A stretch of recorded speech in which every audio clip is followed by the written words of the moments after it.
હવામાન વિભાગે 14મી ઓગસ્ટે ભારે વરસાદને લઈને આગાહી કરી હતી, ત્યારે દિલ્હી, મુંબઈ સહિત અનેક રાજ્યોમાં વહેલી સવારથી જ મેઘરાજાએ સડસડાટી બોલાવી હતી. હવામાન વિભાગે આજે ઉત્તર, મધ્ય તેમજ પશ્ચિમના ભાગોમાં વરસાદની ચેતવણી આપી છે. મુંબઈમાં ભારે વરસાદ વરસી રહ્યો છે, ત્યારે વડાલા, બોરીવલી, બાંદ્રા, દાદર, ચેમ્બુર સહિતના વિસ્તારોમાં ભારે વરસાદ વરસ્યો છે. કેટલાક વિસ્તારોમાં પાણી ભરાઈ જતા વાહન ચાલકોમાં મુશ્કેલીનો સામનો કરવી પડી રહ્યો છે.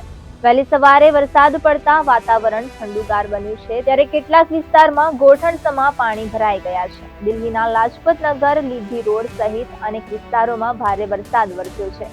ભારે વરસાદથી રસ્તાઓ જાણે નદીઓ બની ગયા છે. રસ્તાઓ પર પાણી ભરાતા વાહન વ્યવહાર પર અસર જોવા મળતી હતી.